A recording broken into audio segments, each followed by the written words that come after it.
Hello everyone, welcome to Learn and Grow. Today in this video we will be discussing about the organizational management. So let's start the video. Before getting to the video, I just want to motivate you guys with some motivation words, that is be kind whenever possible. Yes, you should be kind whenever possible, because at times situation might go in a wrong way, but don't break yourself, because that situation is not to destroy you, rather than it is to mold you. Rather it will be helping you to to be a bold guy, and that will be helping you to be kind, because sometimes situations will not go in our way. So at that point of time, what we have to do is we have to accept the reality. We have to accept that reality, and by accepting that reality we have to be kind to others also, because it doesn't mean that people are doing the works which is in a lesser care. It doesn't mean that they are lesser than us. We have to understand that.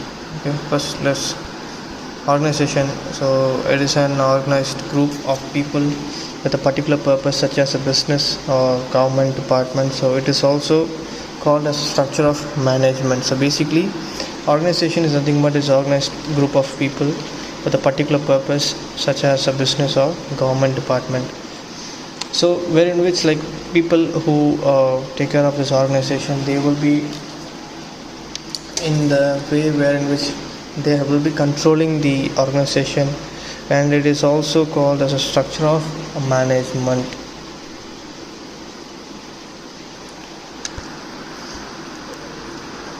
Important steps for design an organization.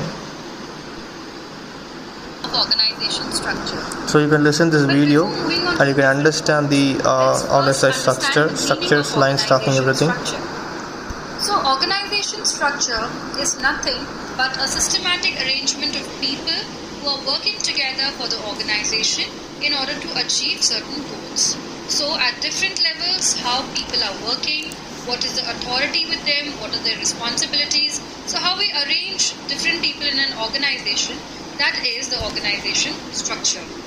So it is a framework of authority relationships among individuals and groups. So it's a framework of authority relationships among individuals and the groups in an organization. That is the form of organization structures. Different forms of organization structure which are prevalent in various organizations.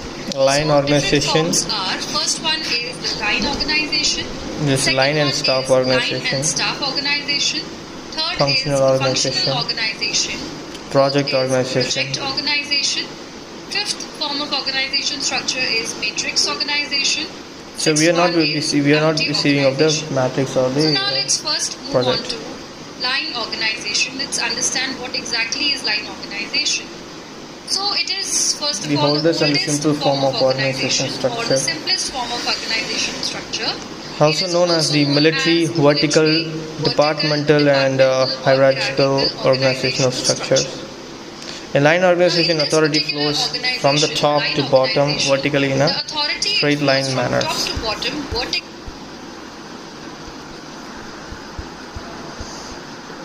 So these objectives in which they make the goals, determine, formulating, supporting policies, plans, identifying, classifying necessary. These are things, grouping these activities in the best way.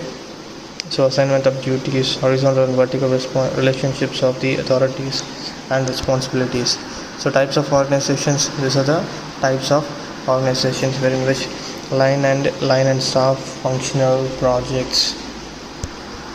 Line organization is nothing but it's also called as scalar organization.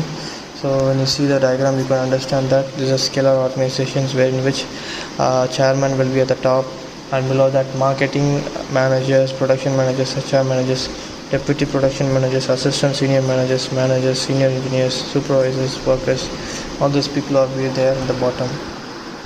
So it is a vertical type of organization structure, also called as a military type of structure, because similar forms of organization in the military. So it will like if suppose this worker want to communicate with the chairman, he cannot directly go and communicate. Instead of that, you have to go to the supervisor. Supervisor will be going to this senior engineer will be going to the manager, like that only will be happening. This is how the process will be going off.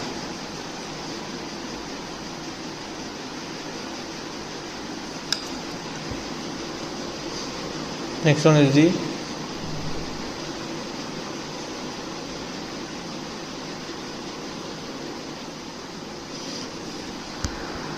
advantages and disadvantages. Simplicity, divisions of authority, responsibility, unit of control, speedy actions, discipline, economical, coordinations, direct communication, flexibilities. These are the advantages. And disadvantages are the lack of specifications, overloading, lack of initiatives, scope of favoritism, dictatorial, limited communications, united administration, subjective approach, instability, lack of coordinations. Functional organization, staff organization, also called as horizontal organization, that they are a grouping of activities as per functions. Specialization of functions is the characteristics of the type of organization.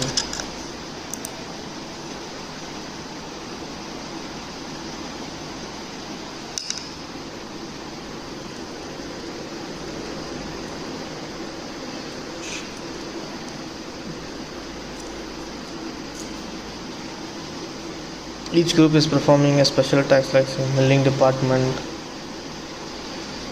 only performing milling operations, maybe on different products. Functions is the same, and so the people are specialized in that, also called as functional organizations.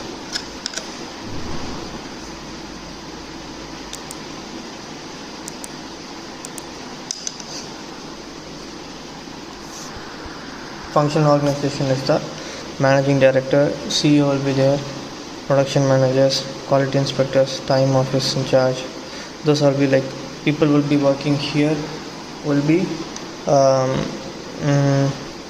under the managing director, and the worker will be under the maintenance of the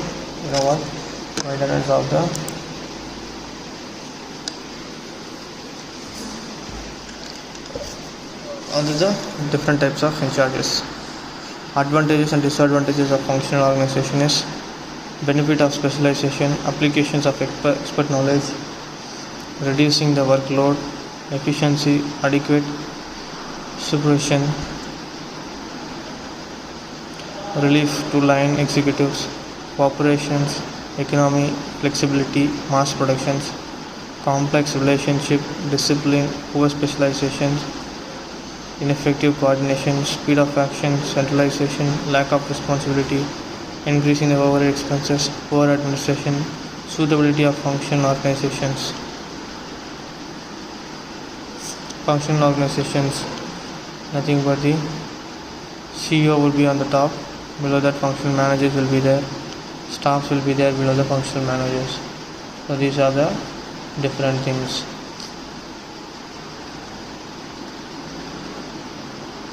This is projection chart. So let's see the video and come back to the straight line manner. As the name suggests, line organization. So the authority is also flowing from top to bottom, and responsibility is flowing from bottom to top in a straight line manner. Responsibility and accountability, as I said, it flows in the opposite but equally direct vertical manner, that is, it flows from bottom to top. So a manager, he is responsible to his head, and a clerk, he is responsible to his manager, and so on. Now, line organization are again of two types. The first one is known as pure line organization, and the second one is known as departmental line organization. So let's first understand what is a pure line organization in line organization. So now let's look at this particular chart. In this type of line organization, you can see that group A is reporting to the workers, and worker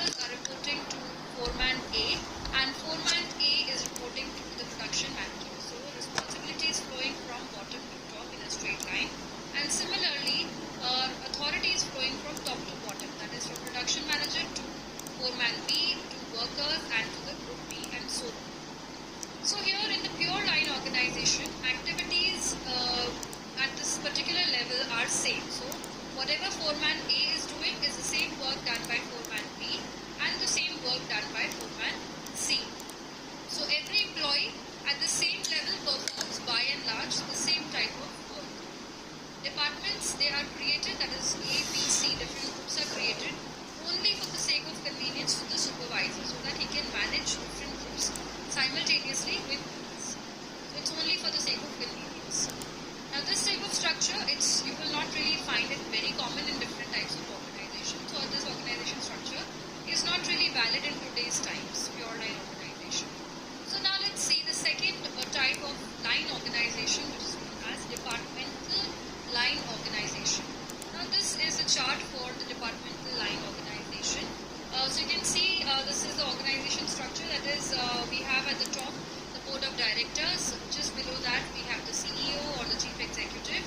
Under the chief executive we have different managers like the marketing manager, we have production manager, finance manager and the personnel manager, the HR manager. So there are different departments that have been created in this particular organization, and again in different departments we are having a line type of authority, that is the authority is flowing from top to bottom. And under every marketing manager there are regional marketing managers, and under regional marketing managers there are salesmen.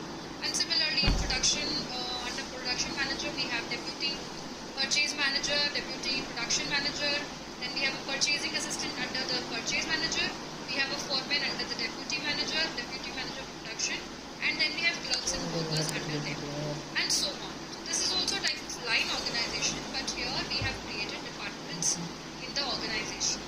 So the whole work of the organization is divided into different functional departments like the HR, production, marketing, finance, etc.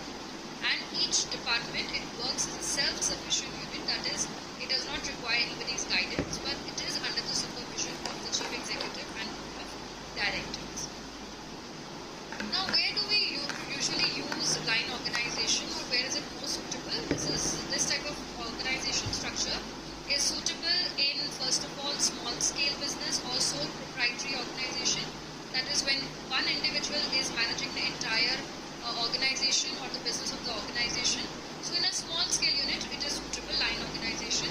And secondly, those type of organizations which have simple routine operations, they don't have complicated tasks to do, they have simple routine work that is done every day in a similar fashion. So those organizations also follow line organization structure. Then also those type of organizations that have automatic or continuous production functions. For example, some biscuit manufacturing company which is an automatic plant and it is a continuous function, you have to manufacture biscuit on a day-to-day basis. So that kind of organization where no automation is usually involved or nothing, no creative work is involved, in that case we require that line organization, and this type of structure is more suitable. And also in organizations which have short chain of command, we are not having longer chains of command, so there are 4 to 5 people in a chain of command, that kind of organization can also follow the line organization structure. And the fifth one, that organizations which have few subordinates at each level, so basically a small organization. So this is how line organization structure usually is. Now let's see the second type of organization structure, which is line and staff organization structure. Now many people get confused between line and what is line and staff. So just let's have a look. Basically, staff organization does not mean your clerical managers, but staff is a specialized function or specialized manager who help the line managers. Okay, so it is a modification of the basic line structure. This structure combines staff, specialists or experts with the line managers. So line managers, they are performing their duties, but in case they require some specialization or they require some experts in certain fields, so they can take the help of the staff specialist.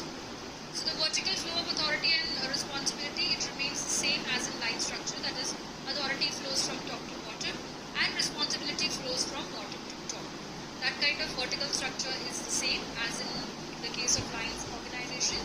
But here we also include the staff specialists who are associated with the line managers. So what do the staff specialists do?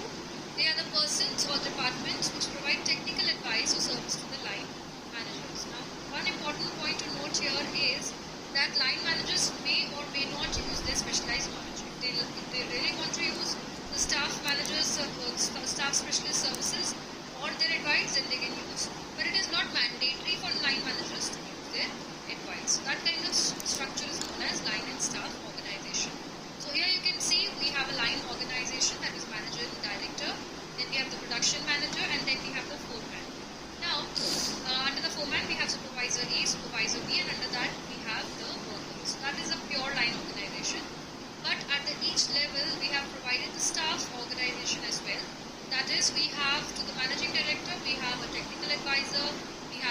financial advisor, we have the economic advisor, we have the assistant MD. And at the production manager level, also we have a systems engineer, we have R&D staff, we have technical expert, we have industrial engineer. So these are all the staff organization. Now the production manager, if he doesn't want to use the advice of the systems engineer or the R&D staff or the technical expert or the industrial engineer, he may not use their service, but they are available to him in case he requires their services. So that kind of organization is known as line and staff organization. Now where is it more suitable, line and staff organization? Now it is suitable for medium and large organizations. We saw that in pure line organizations or line organizations, they are suitable for small organizations. But this kind of organization is suitable or structure suitable for medium and large organization. And it is not suitable for small organization because it involves higher cost. Because there are so many staff specialists that you have to pay for, and that makes the cost higher. So it is not suitable for smaller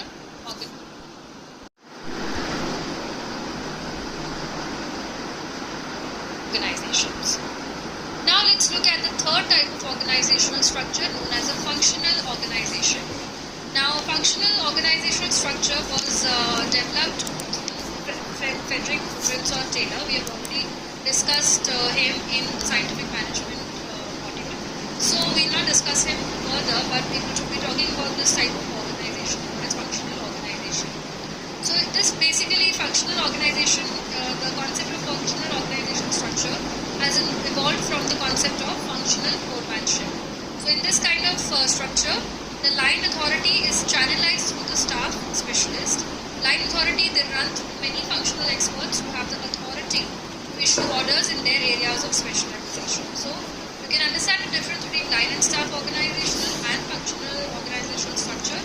Both involve the staff specialist, but in case of line and staff organizational structure, taking the advice of the staff organization or the staff members, it is not compulsory or not mandatory. But in case of functional organization, here we also have one more organization, that is staff organization, which is equally important, and line authority, they have to take orders from the staff specialist also in this particular case. So for every department, like we have finance, HR, marketing, production, there is an expert who has direct control over that department. Thus, there is multiplicity of command instead of unity of command. So in the last organizational structure, we saw that there was unity of command, but in case of functional organization, as the case of functional foremanship, there is multiplicity or many commands that are given to their subordinates. So here you can see the structure of the functional organizational structure. We have the MD. Under the MD, we have different departments, that is the HR director, quality control, production, R&D, finance. And let's say under the director production, we have GM production, we have manager, we have foreman, we have workers. So they are taking the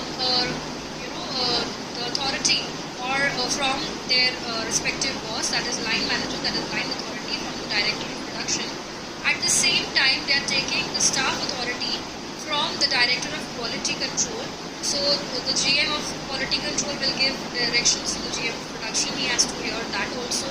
He cannot neglect that person. So line and staff authority both are equally important in functional organizational structure. That is the main difference between line and staff and functional organizational structure. Now let's understand the fourth type of organizational structure, which is a project organization. Now what is project organization? It is basically a temporary structure. As the name suggests, a project, they have just accumulated for the purpose of fulfilling a project. It is designed to accomplish a specific task or project with the help of specialists drawn from different functional departments within an organization. It is led by the product manager. He is the one person who has the authority. He draws specialists from different functional departments and assigns them activities necessary to accomplish the project. Project manager, he is responsible for the coordination of all the personnel or all the people working on the project. So it is basically a temporary type of an organizational structure, but this type of organizational structure also exists in an organization. So here you can see we have a chief executive and we have different projects going on under different. Line and staffing is nothing but these are flow chart that you can see from this line and staff organization. Line and staff organization The line officer have authority to take decisions and implement them to achieve the objectives of the organizations. Line officers may be assisted by the staff officers while framing the policies and plans and taking decisions in organizations. Advantages: specialists to work faster, better, specialized to retain.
Sample project organizations.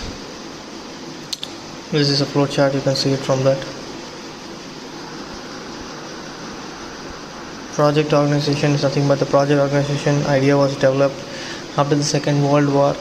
A project organization can also be beginning of an organization cycle. The project may become a long-term or a permanent effort that eventually becomes a program or a branch organization.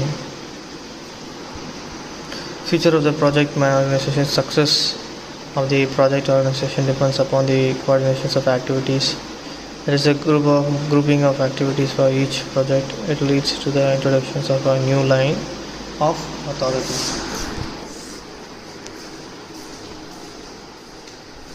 Departmentation is the process of dividing activities of an organization into different administrative units. Basically, some people have some different qualities, skills. So based on that, what the departmentation will do is they will be separating or segregating the works to the particular people. So make sure that they will be working on that zone, so that will be helpful for the organization and the growth for the administration. So this is objective. The one is facilitates expansions. The one is the expansion. Obtain the advantage of specialization.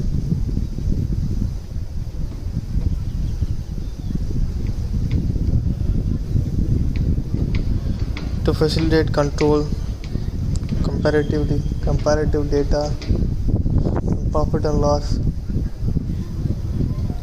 better service to the customers. These are the activities.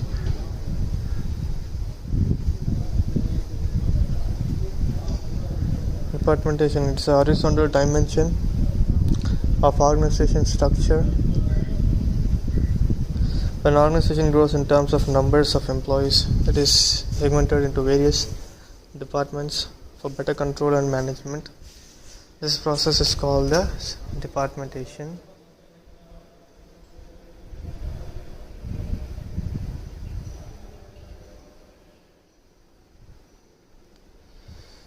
Similar activities and related peoples are grouped together to form a department. Many departments are thus formed in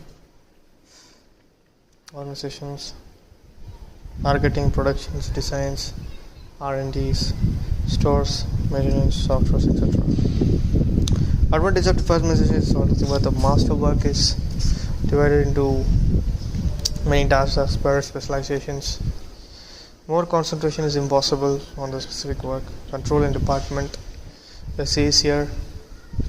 People become experts after working on similar functions for a long time. The expertise in assessment. So people who are working on under a particular project for more than a period of time, what happens is they become very expertise, and they will be familiar with the project, and they will be they will become an asset for the company. So confusion overlapping of less work is less. Basics of departmentation is functional departmentation, product wise departmentation, territorial or geographical departmentation, process wise departmentation, customer wise departmentation, time wise departmentation. By function, this is the simplest and most frequent basis for departmentations. In departmentations by functions, the activities of the organizations are divided into the primary function to be performed and to be performed in the manufacturing, marketing, engineering, research, development, employee relations, and finance. So it's the most prevalent form of departmentalization and seen not only in business enterprises but in the hospitals as well as.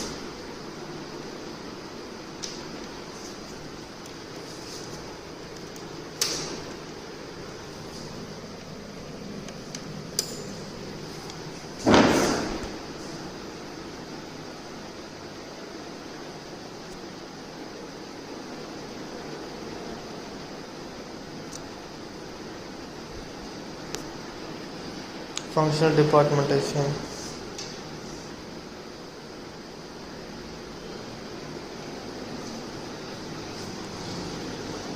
Finance, HR, management, engineering, support. So these all will be coming under the functional department.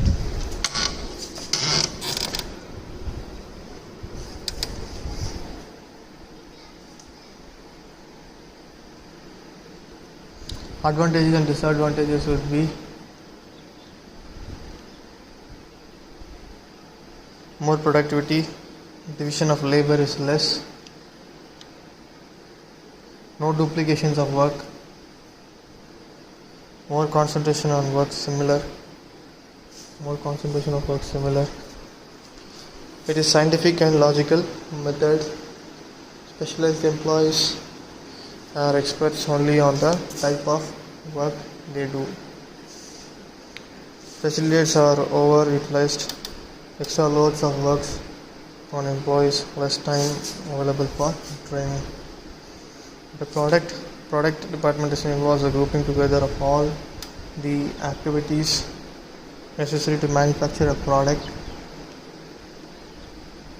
In departmentalization with product lines are segregated, and each product line has its own manager, its own manufacturing, selling, etc.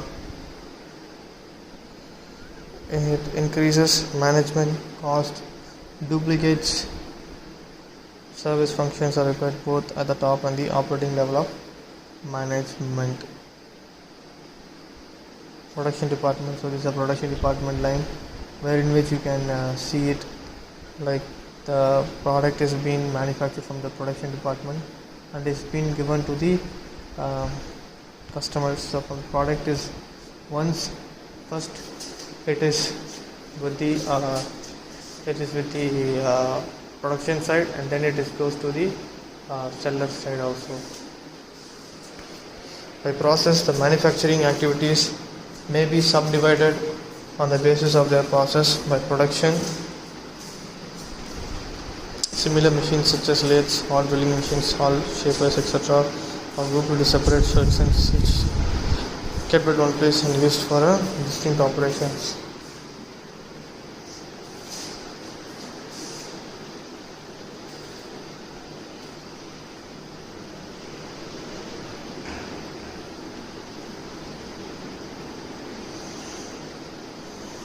There's a process department: cutting process, manual scissors, portable cutting stationaries, everything is there in the flowchart, you can see through it. Principle of organization: authority and responsibility, span of control, span of control,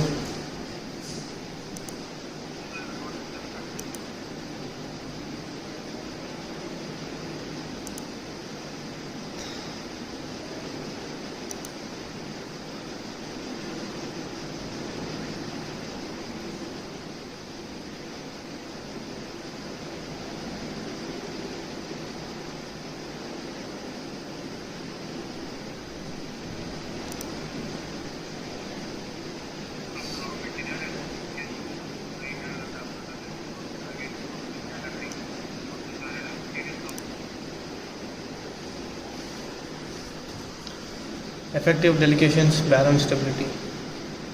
These are things.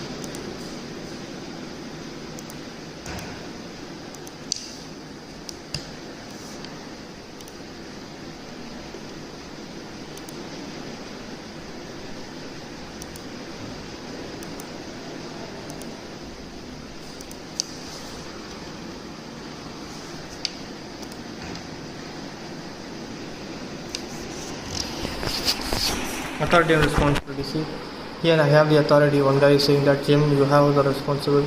So here the other guy who takes the responsibility, and the side guy will be like, who gave me this? Why should I stop? What am I doing? And do what you are telling me. You are not my boss.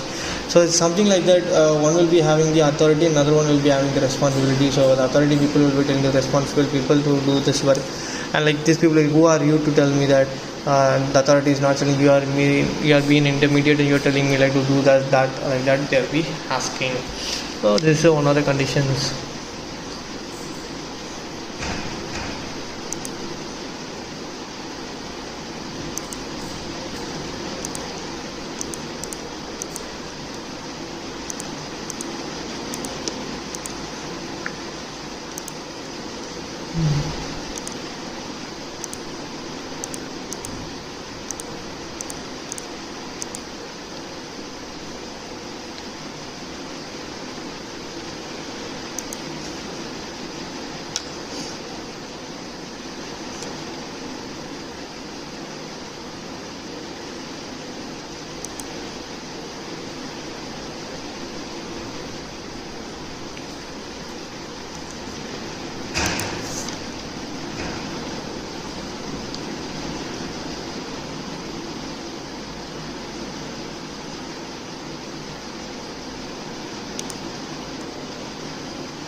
So next one is difference between the authority and the responsibility. It is executed by using power. So it is executed by using authority. It gets work done from other. So it involves doing the work. Authority is a command. Responsibility is a duty. Higher the post is higher the authority.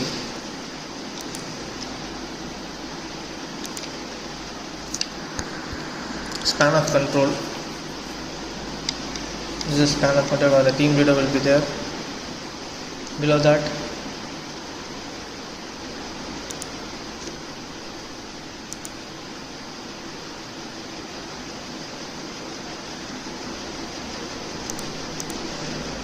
and you will see it from there.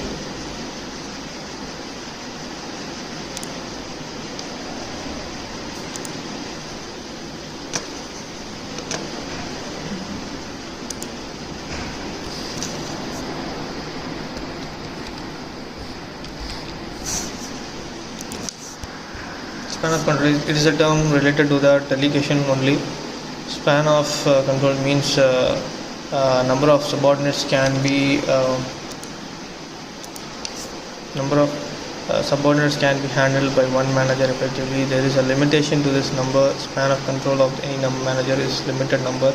Say maximum 20 subordinates at a time. It is not possible to directly control large number of subordinates. Narrow span, it results in the underutilization of the manager's powers. Factors affecting the span of control is management methods, policy of organization, discipline in organizations, These are the factors that is affecting.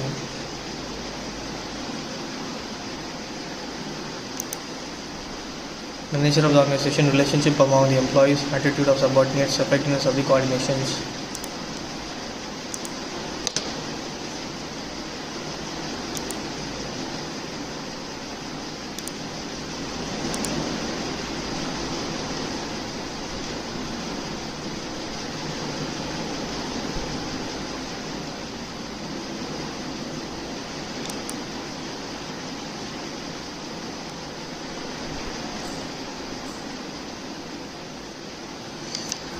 Attitude of subordinates, effectiveness of the coordinations. Limitation of span control, extra and unnecessary levels of control increases the cost of organizations. Interference increases, conflicts are possible due to overlapping of spans. Execution of plans becomes difficult, ego problems arises. So these are the limitations that is happening in and out.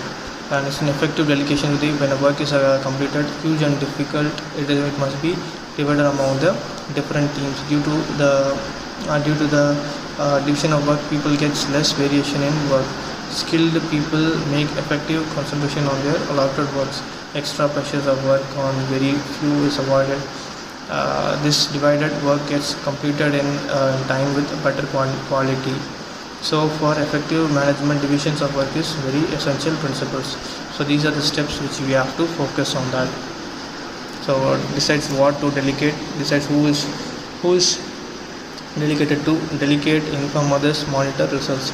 Steps in effective delegations: goals establishments, developing personal discipline, establishing responsibilities, motivation, determine what to delegate, training, report control. So goals establishing nothing but what the goal the delegate has to decide. Developing nothing but how to develop a personal discipline. He has to be an example to others so that everybody can follow him. Next one is establishing responsibilities. Nothing but we have to establish a responsibility. So make sure that they have a good relationship.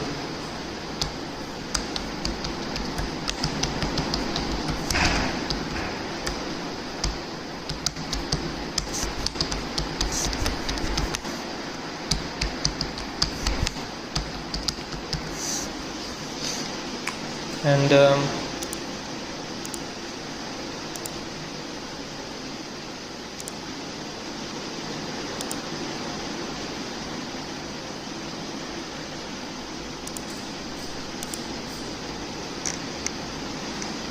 next is that effective of delegation is a 5 stage. I do, that is nothing but the realization. I do, you watch is nothing but the observation. I will be doing and you watch it. Next one, we do, collaboration is nothing but we both do as a team, that is a collaboration. Next one is the you do, I watch, that is nothing but the evaluation. You do, I will be watching it, I will be evaluating it, that is the evaluation. Next one is the you do, that's the delegation. So the work is given to that particular person, so you have to take care of the work. Balance and stability, balance and core stability is nothing but the maintenance or the balance in upright posture is essential in daily activities and sports, as well as the preventions of the injuries. Stabilization of the trunk is crucial for maintaining static or dynamic balance, especially to provide a solid base when attempting to exert forces upon external objects. Communication. So communication is very, very important. The purpose of communication: forward instruction, that is to give the instruction to the people, to inform notice, to give the notice to the whole company. Next one, to share the information, that is nothing but we got profit, we got loss, whatever the information that has to be shared. And to understand unknown facts, not to understand the unknown facts, that is also to get feedbacks is nothing but in order to improve improvisation. Feedbacks plays a major role. To warn about the situation is nothing but if suppose anything bad thing is happening. For example, corona is the best example. Corona was being warned by World Health Organization in 2018, but no country take this as serious. Now they are suffering, so this is a warning. Types of communication is nothing but the oral communication, nothing but there are many meetings, seminars, telephonic communication, those things only oral. Next is written, nothing but the notice, letter, drawing, emails could be coming under the written. The next one is the non-verbal, that is could be failure, success, surprise, upward, complaints, requests, feedbacks could be under the upwards. And the next one would be the the downward, that is nothing but the upward is nothing but from the lower people going to the upward people is called the upward, and from the upper people to the lower people comes under the downward, that is memo, instruction, orders. Next one is formal, that is notice, meetings. Informal, scientific communication through the social websites. This is the next one. Forms of ownership. The form of ownership is sole proprietor, partnerships, joint stock, cooperative society, government sectors, government department, public corporation, public companies, private, public. So factors considered in selections of type of ownership is nothing, size of business. So basically, size of business is a really huge thing.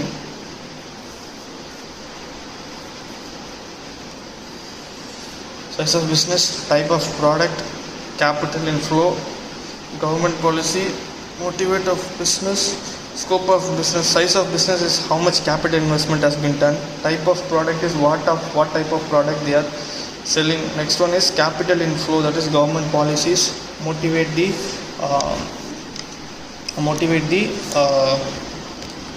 people on the things.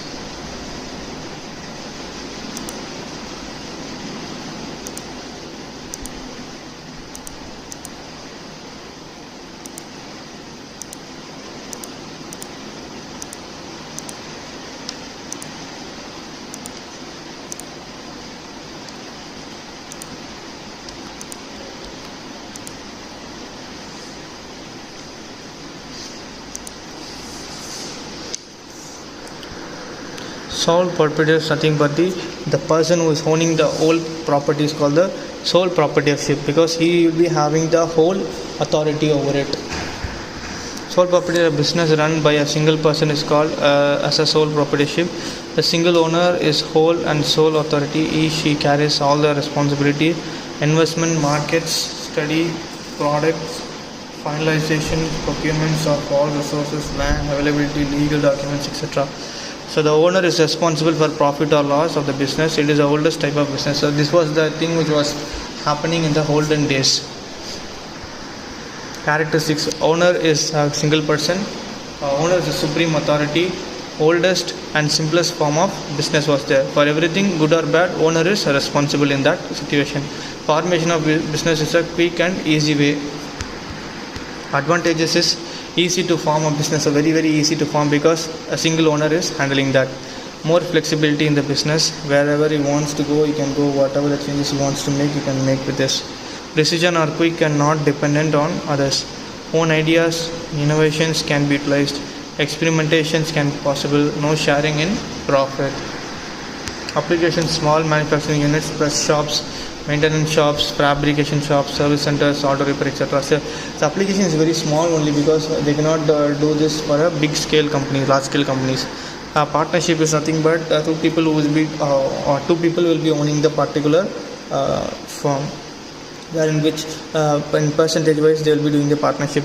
It is a relationship between persons who have agreed to share the profits of the business carried on by all of them, any of them acting for all. Active partners, general pair partners, sleeping partners, nominal partners, secret partners, and minor partners are the types.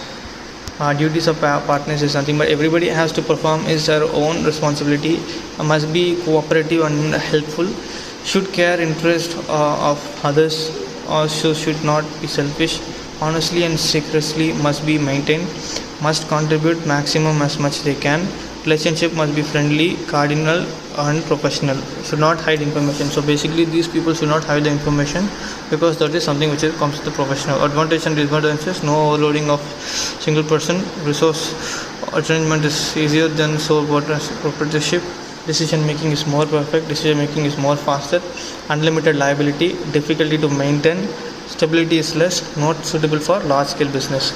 Joint stock is investment in terms of shares, is one of the source of finance for the business. This money is also called as stock. When the ownership is jointly enjoyed by those who have their shares in the business, that business is called the joint stock company. So types of joint stock is private and public. So you just go through these points, will be helpful. Advantage and disadvantage of stock is large capital cannot be generated. This is only lengthy process happens, and the business growth is faster. This business growth is smaller. Efficiency of the work, heavy cost of management. Cooperative society is something volunteer association of persons. So it's the people where the volunteer people come and join the society and they are working together with a common economic objective. So that is cooperative society, for working for a common benefit. Cooperative society is structural of the cooperative. So you see state cooperative federation, cooperative union, those are there. Advantage and disadvantage of cooperative society: easy formations, open membership, democratic control, limited liability, elimination of middleman's profit, state assistance, stable life, limited capitals, problems in management, lacks of motivation, lack of cooperation, dependence on government. Type of cooperative societies. Type of cooperative societies is nothing but consumer cooperative societies to protect the interest of general consumers by making consumer goods available at a reasonable price. Producer cooperative society is to protect the interest. Cooperative market society is to protect formed by a small producer and manufacturer who will find it difficult to sell their product. Types of government sector is government department and Indian Railways. All government department comes directly under the cabinet and state ministers. Policy making it done in parliaments or state assemblies. These policies and laws are prescribed and guidelines for working of departments, administrations, civil servants, etc. Indian Railways is the second largest profit. Company sector, government sector is public sector is also called as state enterprises. Central governments or state governments or both at a time have privilege in ownership. Government is a representation of public, so that ownership is also called as a public sector. It is a basic aim in providing service to the society. Earning profit is not the priority issue. Capital required is available through government budgets. Profit is directly given to the government. Public corporation is nothing but a company whose shares are publicly traded and are usually held by a large number of shareholders. The both usual British terms public company. A government-owned company such as an airline or the public transit company, a segment of the government is a particular question. Less government controls as compared to government department. Lower level recruitment is through the private agency. These things. Public corporations in India: Delhi Metro Rail Corporation, Stock Handling Corporations, and Delhi Metro Rail Corporation is nothing but the biggest corporation right now. The Delhi Metro train, everybody is going. It is lockdown period, it's been locked right now, but it will be coming back soon. Government company, major shares are with the government. Basically, the shares are with the government because the government will be always taking at the stock market in order for the profit. Only basic policy and vision are decided by the Parliament, State Assembly. More freedom is given to the executive authorities. Captured few higher posts. Recommend is done by the private agencies. Earning pass profit and providing service, both are motives.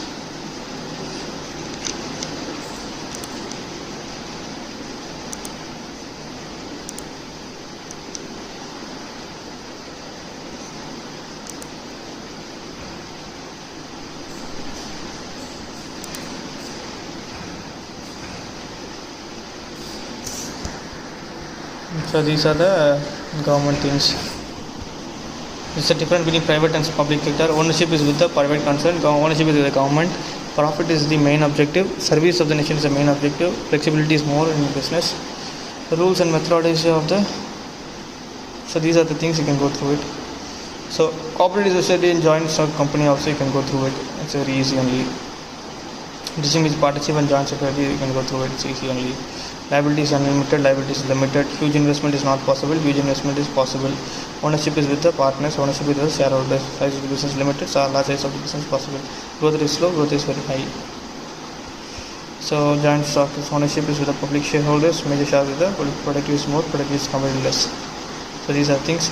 And private and public limited companies, joint stock companies, shareholders are private members.